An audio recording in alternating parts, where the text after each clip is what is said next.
सियासत इत्थे करनी।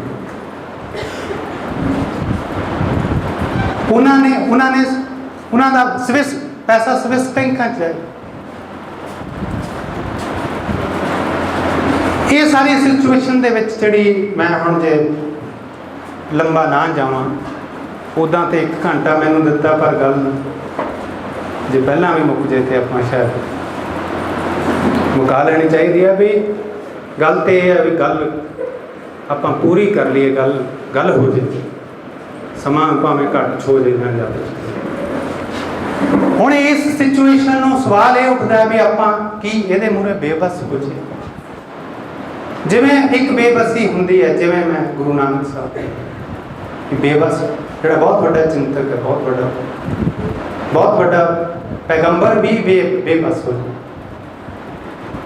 पर वो एक खाका जरूर कढ़दा भी भाई मैं आ बोल दे चले, आ एक राह थानू फड़ा चले, तुसीं इहदे ते तुरना,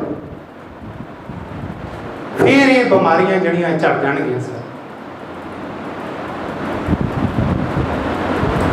सो असीं कोशिश ये करिए कि एक बोलां दा, एक शब्दां दा, एक पंथ जिन्होंने गुरु साहब ने पंथ के राह, एक राह वो बना सकी। हो सकता है साढ़े तो बाद भी लोग वो तो बाद भी उहदे तुरते रहन। सो पोलिटिकल जी ये सारी सोशल पोलिटिकल सिचुएशन सवाल उठता है भी आप तब्दील कितना कर सकते। सब तो वड्डी तब्दीली जिहड़ी आ वो बंदे तो अपने तो शुरू होंगी।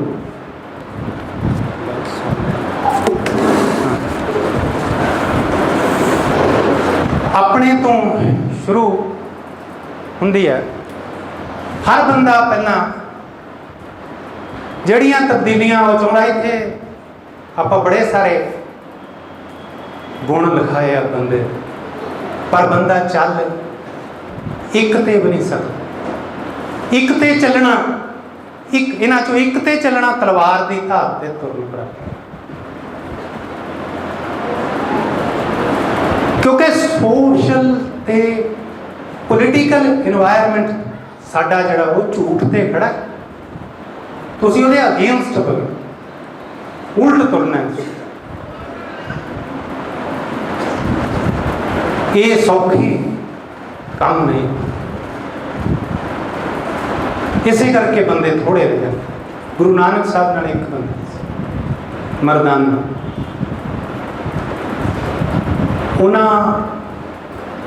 उन्होंने वह सारी उम्र धर्म बदलने की कोशिश नहीं की। इतों ही सानू अपना जोड़ा पोलिटिकल सोशल कल्चरल ढांचा या जो असी अगे सिरजना चाहते, असी एक करप्ट ते नरकपूर्ण समाजिक ढांचे च रह रहे हैं। पहला इनू स्वीकार करिए। असी एक करप्ट अत दे करप्ट, जिथों चपड़ासी तो लैके शिखर तक करप्ट है, वो च रह रहे। इनू असी तब्दील किदां कर सकते हैं? तब्दीली का राह इंडिविजुअल ते सोशल। तब्दीली जिहड़ी आ दो पक्षी हुंदी है, बंदे दी अपनी अंदरली ते समाज बाहरली। एक जहाज तुहाडे अंदर चलता है, एक जहाज तुसीं बाहर लड़दे हो। इस्लाम जिहड़ा कहंदा भी, इस्लाम च जिहड़ा जहाद का कंसैप्ट है, जो सानू किसी धर्म बारे जां किसी संघर्ष बारे समझाया जाता वो गलत होंदा। जहाद का मकसद है कि तुसीं जड़ियां अपने अंदरों बुराइयां ने उन्हां नूं धोना है। तुसीं जड़ियां बाहर जिन्हें वो धो लियां, नाले उन्हें जड़ियां बाहर बीमारियां ने जड़ियां समाजिक, पोलिटिकल, राजनीतिक, उन्हां नूं धोना है। ये जहाज का बाहरी रूप है, समाजिक और राजनीतिक रूप। सो जिहड़ा तब्दीली का अमल है वो दो पक्षी है। एक तो तुसीं अपने अंदर नूं तब्दील करना। कोई भी बंदा पहले दिन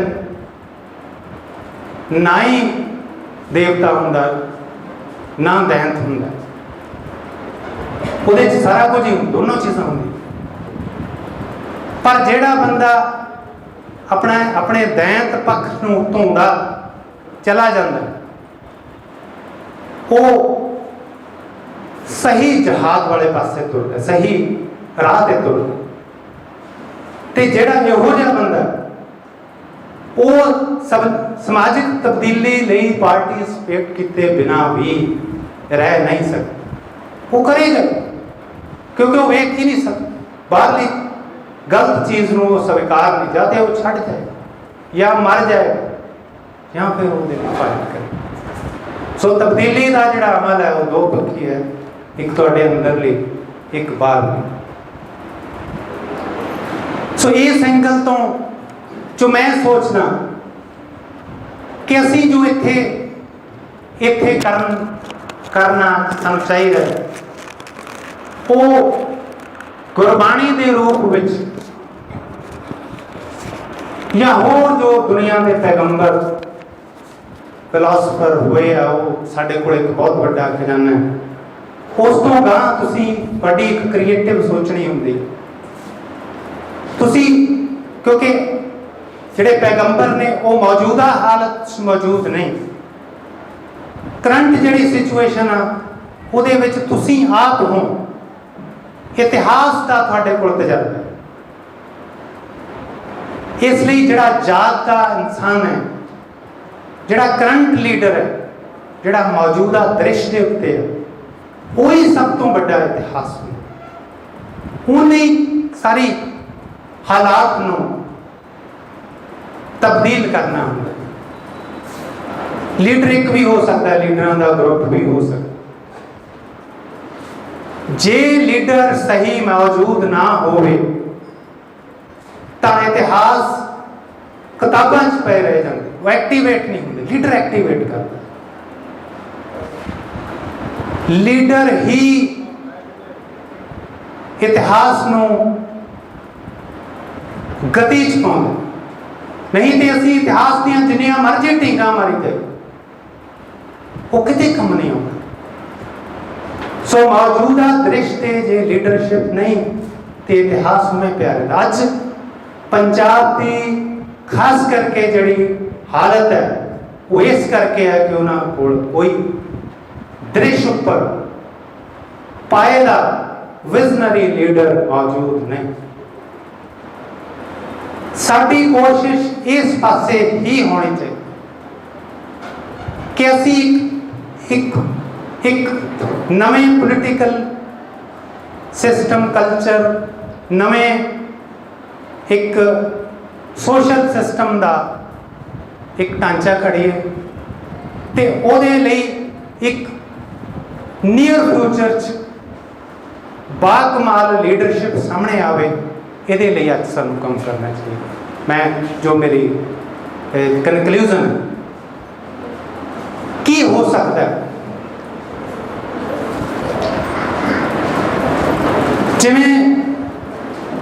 जिवें गुरु नानक साहब ने अपने पहले शिष्य नूं, साथी नूं, मर्दाने नूं कन्वर्ट नहीं किया, उन्होंने इस संकेत नाल एक परमानेंट असूल सटिया साडे लिए कि किसी नूं असीं कन्वर्शन लई मजबूर नहीं करना। पंजाब दे विच असीं इस किस्म का सोशल, पोलिटिकल, कल्चरल ਇੱਕ ਇਨਵਾਇਰਮੈਂਟ, ਇੱਕ ਢਾਂਚਾ ਘੜਨ ਲਈ, ਇੱਕ ਲੀਡਰਸ਼ਿਪ ਕਰਨ ਲਈ ਦੀ ਕੋਸ਼ਿਸ਼ ਕਰੀਏ ਜਿਹਦੇ ਵਿੱਚ ਜਿਹੜੇ ਇੱਥੇ ਵਸਦੇ ਸਾਰੇ ਵਿਸ਼ਵਾਸਾਂ ਦੇ, ਧਰਮਾਂ ਦੇ ਲੋਕਾਂ ਨੂੰ ਇੱਕ ਬਰਾਬਰ ਪਲੇਸ ਜਿਹੜੀ ਆ ਉਹ ਦੇ ਸਕੇ। ਦੁਨੀਆ ਦੀ ਜਿਹੜੀ ਹਰ ਗਤੀਵਿਧੀ ਆ ਉਹਦਾ ਰੁਖ ਜਿਹੜਾ ਉਹ ਪਰਮਾਤਮਾ ਦੀ ਵੱਲ, ਉਹਦਾ ਅੰਤਮ ਜਿਹੜੀ ਦਿਸ਼ਾ, ਚਾਹੇ ਉਹ ਸੱਭਿਆਚਾਰਕ ਐਕਟੀਵਿਟੀ ਹੈ, ਚਾਹੇ ਲਿਖਣ ਦੀ ਐਕਟੀਵਿਟੀ ਹੈ, ਚਾਹੇ ਉਹ ਸਿਆਸਤ ਦੀ, ਸਿਆਸਤ ਕਰਨ ਦਾ ਅੰਤਮ ਮਕਸਦ ਵੀ ਇਹ ਆ ਕਿ ਬੰਦਾ ਆਪਣੀ ਅੰਤਮ ਹੋਣੀ ਨੂੰ ਪਾਵੇ। ਉਹਦੀ ਅੰਤਮ ਹੋਣੀ ਅਧਿਆਤਮਕ ਹੈ। ਜੇ ਸਿੱਖ ਭਾਸ਼ਾ 'ਚ ਕਹਿਣਾ ਹੋਵੇ ਤੇ ਵਾਹਿਗੁਰੂ ਨਾਲ ਜੁੜਨਾ, ਵਾਹਿਗੁਰੂ 'ਚ ਅਭੇਦ ਹੋ ਜਾਣਾ, ਉਹਦੀ ਅੰਤਮ ਹੋਣੀ। ਸਿਆਸਤ ਦਾ ਜਿਹੜਾ ਮਕਸਦ ਹੈ, ਸਿਆਸਤ ਦਾ ਮਕਸਦ ਵੀ ਇਹ ਹੈ, ਸਿਆਸਤ ਦਾ ਮਕਸਦ ਰੱਬ ਤੋਂ ਥੱਲੇ ਜੇ ਕੋਈ ਪਾਵਰਫੁਲ ਤਾਕਤ ਹੁੰਦੀ ਹੈ, ਸਭ ਤੋਂ ਉੱਪਰ ਰੱਬ ਹੁੰਦਾ, ਉਸ ਤੋਂ ਥੱਲੇ ਰਾਜ ਹੁੰਦਾ। ਰਾਜ ਜਿਹੜਾ ਉਹ ਸਾਰੇ ਹੀ ਧਰਮ ਕੀ ਨੇ? ਸਾਰੇ ਧਰਮ ਰੱਬ ਵੱਲ ਜਾਂਦਾ ਇੱਕ ਮਾਰਗ ਨੇ, ਰਾਹ ਨੇ। ਕੋਈ ਕਹਿੰਦਾ ਵੀ ਤੁਸੀਂ ਉਹਨੂੰ ਪਿਆਰ ਕਰੋਗੇ ਤੇ ਤੁਹਾਡੇ ਬੂਹੇ ਤੁਹਾਡੇ ਅੰਦਰ ਉਤਰਿਆ। ਕੋਈ ਕਹਿੰਦਾ ਵੀ ਜੇ ਤੁਸੀਂ ਧਿਆਨ ਕਰੋਗੇ ਉਹ ਤੁਹਾਡੇ ਅੰਦਰ ਉਤਰਿਆ। ਕੋਈ ਕਹਿੰਦਾ ਵੀ ਜੇ ਤੁਸੀਂ ਸੇਵਾ ਕਰੋਗੇ ਤੇ ਰੱਬ ਤੁਹਾਡੇ ਅੰਦਰ ਉਤਰਿਆ। ਡਿਫਰੈਂਟ। ਹੁਣ ਕ੍ਰਿਸਚੀਅਨਟੀ ਦਾ ਸਭ ਤੋਂ ਵੱਡਾ ਜਿਹੜਾ ਵਾ ਉਹ ਕਨਸੈਪਟ ਸੇਵਾ ਦਾ। ਸਿੱਖਾਂ ਦਾ ਸਭ ਤੋਂ ਵੱਡਾ ਕਨਸੈਪਟ ਹੈ ਪਿਆਰ ਦਾ, ਕਿ ਜੇ ਤੁਸੀਂ ਉਹਨੂੰ ਪਿਆਰ ਕਰੋਗੇ ਤੇ ਪਰਮਾਤਮਾ ਤੁਹਾਡੇ ਅੰਦਰ ਉਤਰਿਆ। ਜਿਵੇਂ ਜਿਹੜੀ ਬੁੱਧਿਸਟ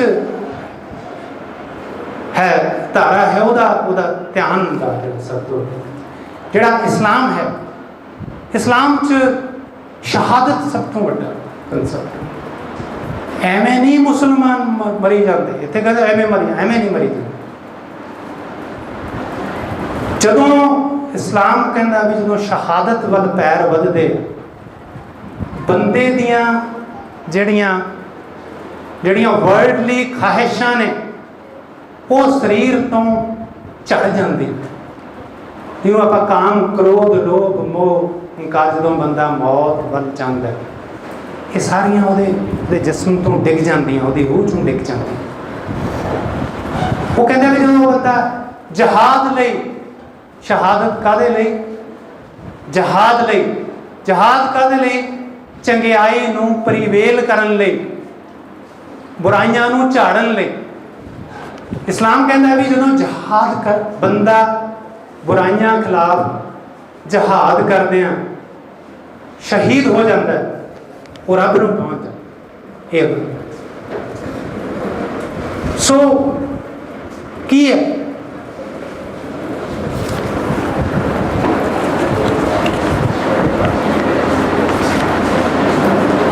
ਥੋੜਾ ਜਿਹਾ ਜੇ ਚਲੋ, ਹਾਂਜੀ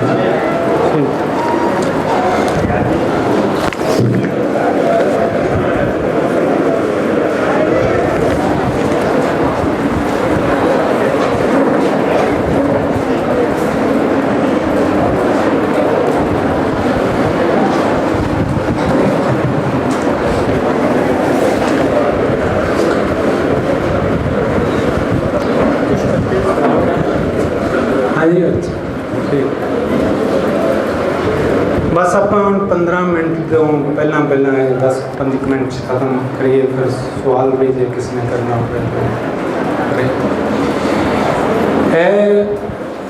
मेरा मतलब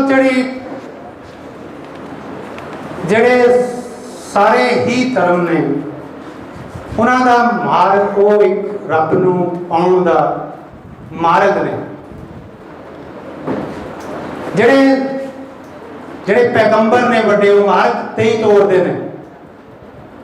ਜਿਹੜੇ ਉਹਨਾਂ ਤੋਂ ਪਿੱਛੋਂ ਸਿਆਸਤਦਾਨ ਆਉਂਦੇ ਨੇ, ਉਹ ਜਿਹੜੇ ਕਰਪਟ ਸਿਆਸਤਦਾਨ ਆਉਂਦੇ ਨੇ, ਉਹ ਇਹਨਾਂ ਦੇ ਉੱਤੇ ਫਿਰਕੇ ਕ੍ਰੀਏਟ ਕਰਕੇ ਇੱਕ ਦੂਜੇ ਨੂੰ ਲੜਾਉਣਾ ਸ਼ੁਰੂ ਕਰ ਦਿੰਦੇ। ਸੋ ਇਹ ਜਿਹੜਾ ਮਾਰਗ, ਸਿਆਸਤ ਦਾ ਮਕਸਦ ਇਹ ਹੈ ਵੀ ਇਹਨਾਂ ਸਾਰੇ ਮਾਰਗਾਂ ਨੂੰ ਇੱਕ ਓਵਰ ਆਰਕਿੰਗ, ਸਾਰਿਆਂ ਦੇ ਉੱਤੋਂ ਦੀ ਫੈਲੀ ਹੋਈ ਸ਼ੈਲਟਰ ਦੇਣੀ, ਸੁਰੱਖਿਆ ਦੇਣੀ, ਕਿ ਕੋਈ ਵੀ ਦੂਜੇ ਦੇ ਰਾਹ 'ਚ ਰੋੜਾ ਨਾ ਪਏ। ਇਵੇਂ ਧਰਮਾਂ ਤੋਂ ਸਿਵਾਏ ਕੋਈ ਰੈਸ਼ਨਲਿਸਟ ਵੀ ਹੋ ਸਕਦਾ। ਕੁਝ ਬੰਦੇ ਸਵਾਲ ਕਰ ਕਰਕੇ ਅੰਤਮ ਰਿਐਲਿਟੀ ਵੱਲ ਵਧਦੇ, ਉਹਨਾਂ ਨੂੰ ਵੀ ਧਰਮਾਂ ਵਾਲਿਆਂ ਜਿੰਨੀ ਹੋਈ ਫੁੱਲ ਜਿਹੜੀ ਹੈ, ਉਹਨਾਂ ਜਿੰਨੀ ਉਹ ਸਪੇਸ ਦੇਣ ਦੀ ਜ਼ਰੂਰਤ ਹੈ। ਹਰ ਮਾਰਗ, ਹਰ ਸਟੈਪ ਜਿਹੜਾ ਉਸ ਪਾਸੇ ਨੂੰ ਤੁਰ ਰਿਹਾ, ਉਹਨੂੰ ਸਿਆਸਤ ਨੇ ਇੱਕ ਓਵਰ ਆਰਕਿੰਗ ਛਤਰੀ ਵਾਂਗ ਫੈਲੀ ਹੋਈ ਸ਼ੈਲਟਰ ਦੇਣੀ ਹੈ। ਜਦੋਂ ਸਿਆਸਤ ਕਿਸੇ ਇੱਕ ਧਰਮ ਨਾਲ ਭਾਵਨਾਤਮਕ ਤੌਰ ਤੇ ਜੁੜਦੀ ਹੈ, ਉਹ ਆਪਣਾ ਰੋਲ ਛੱਡ ਜਾਂਦੀ, ਆਪਣੀ ਭੂਮਿਕਾ, ਰੱਬ ਤੋਂ ਪਿੱਛੋਂ ਦੀ ਆਪਣੀ ਜਿਹੜੀ ਰਾਜ ਦੀ ਭੂਮਿਕਾ ਹੈ, ਉਹਨੂੰ ਤਿਆਗ ਦਿੰਦੀ ਹੈ। ਅਫਸੋਸ ਨਾਲ ਕਹਿਣਾ ਪੈਂਦਾ ਕਿ ਇਹ ਗਲਤੀ ਇੰਡੀਅਨ ਸਟੇਟ ਨੇ ਵੀ ਕੀਤੀ।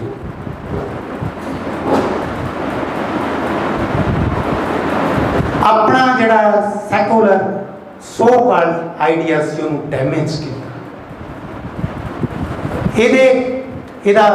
ਇਹਦਾ ਜਿਹੜਾ ਸਾਡੇ ਕੋਲ ਉਹਦੇ ਵਿੱਚ ਇਹ ਆ ਵੀ ਜਿੰਨੇ ਦੰਗੇ ਹੋਏ, ਉਹਦੇ ਵਿੱਚ ਮਾਈਨੋਰਿਟੀਜ਼ ਦੇ ਕਤਲ ਹੋਏ, ਮੁਸਲਮਾਨਾਂ ਦੇ, ਸਿੱਖਾਂ ਦੇ, ਜਾਂ ਈਵਨ ਸਟੇਟ ਨੇ ਹੁਕਮ ਦਿੱਤੇ ਮਾਈਨੋਰਿਟੀਜ਼ ਨੂੰ ਕਤਲ ਕਰਨ। ਜਿਹੜਾ ਸਿੱਖ ਕਤਲੇਆਮ ਸੀ ਦਿੱਲੀ ਦਾ, ਉਹ ਇਸ ਕਿਸਮ ਦਾ ਕਤਲੇਆਮ ਸੀ। ਜਦੋਂ ਮੈਂ ਫੇਰ ਕਹਿ ਰਿਹਾ, ਜਦੋਂ ਸਟੇਟ ਕਿਸੇ ਇੱਕ ਧਰਮ ਨਾਲ ਭਾਵਨਾਤਮਕ ਤੌਰ ਤੇ ਜੁੜ ਜੇ, ਉਹ ਰਾਜ ਕਰਨ ਦੀ ਇਖਲਾਕੀ ਹੈਸੀਅਤ ਗਵਾ ਲੈਂਦੀ। ਉਹ ਆਪਣੀ ਸਟੇਟ ਦੀ ਜਿਹੜੀ ਰਾਜ ਦੀ ਜਿਹੜੀ ਮੋਰਲ ਭੂਮਿਕਾ ਹੈ, ਉਹਨੂੰ ਗਵਾ ਚੁੱਕੀ ਹੁੰਦੀ। ਅੱਜ ਜੋ ਅਸੀਂ ਕਰਪਸ਼ਨ ਵੇਖ ਰਹੇ ਹਾਂ, ਇੱਕ ਆਰਟੀਕਲ ਮੈਂ ਲਿਖਣਾ ਸ਼ੁਰੂ ਕੀਤਾ, state operates and state operates. State operates ਜਿਹੜਾ ਮਿਲਟਰੀ ਹੈ, ਪਾਰਲੀਮੈਂਟ ਹੈ, ਜੁਡੀਸ਼ੀਅਰੀ ਹੈ, ਇਹ ਸਟੇਟ ਆਪਰੇਟਸ। ਜਿਹੜਾ ਸੰਵਿਧਾਨ 'ਚ ਲਿਖਿਆ ਹੋਇਆ ਉਸ ਆਈਡੀਆ, ਸਟੇਟ ਦਾ idea of the state and state apparatus. ਜਿਵੇਂ ਬੰਦੇ ਦੀ ਰੂਹ ਹੁੰਦੀ ਹੈ ਨਾ, ਤੇ ਬੰਦੇ ਦਾ ਸਰੀਰ ਹੁੰਦਾ। ਬਿਮਾਰੀ ਸਰੀਰ 'ਚ ਬਾਅਦ 'ਚ ਉਤਰਦੀ, ਰੂਹ 'ਚ ਪਹਿਲਾਂ, ਮਨ 'ਚ ਪਹਿਲਾਂ, ਰੂਹ 'ਚ ਪਹਿਲਾਂ। ਜਿਸ ਸਟੇਟ ਦਾ ਆਈਡੀਆ ਡੈਮੇਜ ਹੋ ਜਾਏ, ਉਹਦੇ ਸਰੀਰ ਨੇ ਬਿਮਾਰ ਹੋਣੇ, ਉਹਦੀ ਕੋਈ ਰੋਕ ਨਹੀਂ ਸਕਦਾ। ਅੱਜ ਅਸੀਂ ਵੇਖ ਰਹੇ ਹਾਂ ਵੀ ਸਾਡੀ ਜੁਡੀਸ਼ੀਅਰੀ ਵੀ ਭ੍ਰਿਸ਼ਟ, ਅਫਸਰਸ਼ਾਹੀ ਵੀ ਭ੍ਰਿਸ਼ਟ, ਸਿਆਸਤਦਾਨ ਵੀ ਭ੍ਰਿਸ਼ਟ। ਇਹਦਾ ਰੀਜ਼ਨ ਹੈ ਕਿ ਸਟੇਟ ਨੇ ਆਪਣਾ ਆਈਡੀਆ ਡੈਮੇਜ ਕਰ ਲਿਆ। ਹੁਣ ਦੀ ਉਹਦੀ ਰੂਹ, ਜਿਸਮ ਕਿਸੇ ਬਾਂਹ ਨੂੰ ਉਹਦਾ ਹੋ ਜਾਂਦਾ, ਕਦੇ ਦਰਦ ਹੋ ਗਿਆ, ਕਦੇ ਮੂੰਹ ਬਿੰਗਾ ਹੋ ਗਿਆ, ਹੁਣ ਕੀ ਹੋ ਗਿਆ। ਸੋ ਇਸ ਸਿਚੁਏਸ਼ਨ 'ਚ ਅਸੀਂ ਇੱਕ ਹੈਲਦੀ ਪੋਲੀਟੀਕਲ ਸੋਸ਼ਲ ਸੋਸਾਇਟੀ ਦਾ ਕਨਸੈਪਟ ਕੱਢ ਰਹੇ,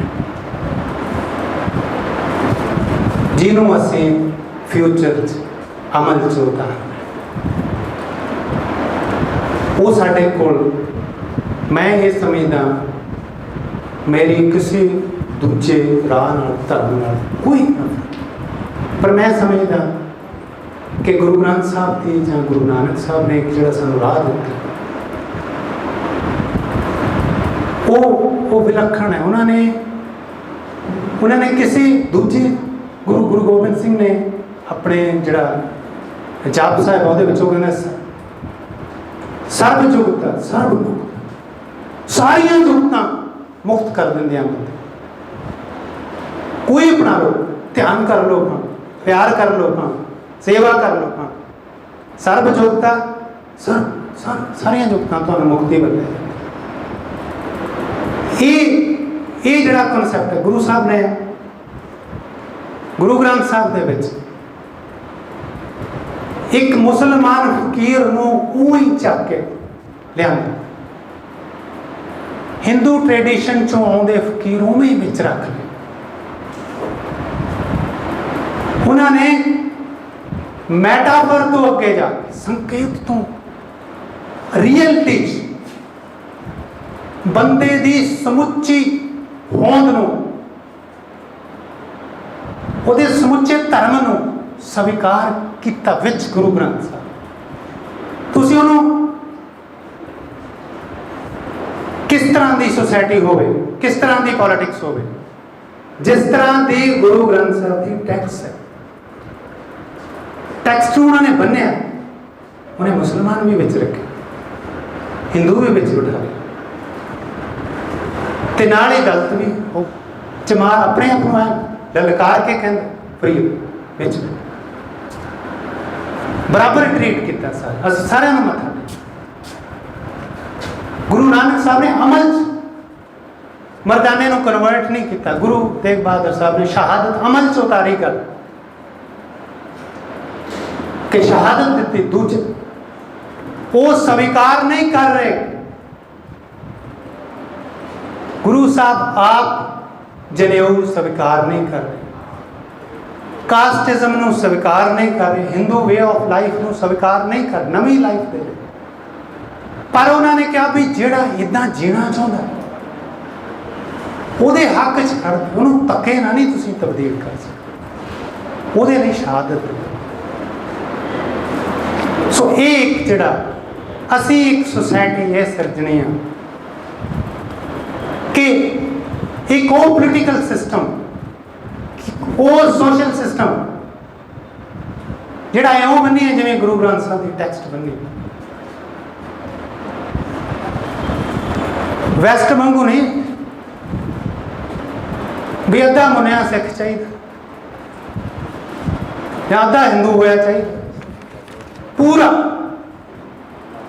नमाजा पढ़े मौजा करे दूजा अपनी मौजा क्योंकि एक फेयर कि जे तुसी किसी का अध्यात्म वाल रब वाल जांदा राह कटोगे इस तो बड़ा पाप होर कोई नहीं। जिहड़ी स्टेट ये राह कटेगी उस तो बड़ी वध स्टेट होर कोई नहीं हो सकती। असीं वो स्टेट करने हैं उस स्टेट च रहना जां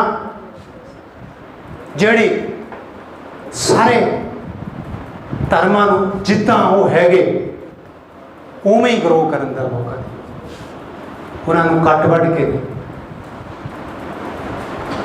ਇਹ ਨਹੀਂ ਜੇ ਅਸੀਂ ਵੀ ਇੱਥੇ ਕਹੀਏ ਵੀ ਅੱਧਾ ਜਿਹੜਾ ਹਿੰਦੂ ਆ ਉਹਦਾ ਸਿੱਖ ਹੋਇਆ ਚਾਹੀਦਾ ਮੁਸਲਮਾਨ ਵੀ ਘੱਟ ਲਈਏ ਥੋੜਾ ਜਿਹਾ ਇਹ ਬਹੁਤ ਕਰ ਉਹ ਕਿਤੇ ਉਹ ਬੰਦੇ ਕਿਤੇ ਨਹੀਂ ਪਹੁੰਚਣਗੇ वो कुंठा महसूस करने रूह की। सो इस किस्म का एक पोलिटिकल एक सोशल एनवायरनमेंट जिहदे विच सारी जिहदे विच एक सोशल कल्चरल धार्मिक जिहड़ी वो ग्रोथ है वो रुके ना जिथे जिथे बंदा अंदरों भी सहज महसूस करे जिथे गलियां नालियां सड़कां जिथे अफसरशाही जिथे प्रशासन इस सारे कुछ लिए अनुकूल होवे उस किस्म के सोशल पोलिटिकल कल्चरल आले दुआले के माहौल लिए तुसी एक यतन करना है।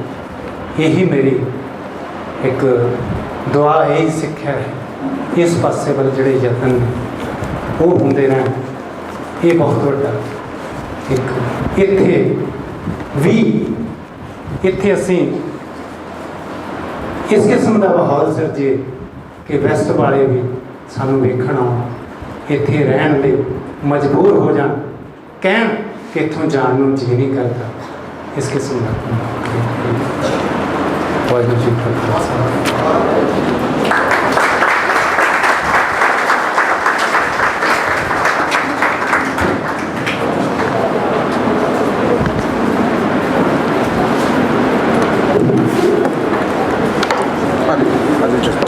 बहुत बहुत धन्यवाद सरदार जसवीर सिंह जी शीरी, इन्होंने जो साढ़े आले दुआले समाजिक आर्थिक राजनीतिक वातावरण सभ्याचारक वातावरण धार्मिक उसरिया होया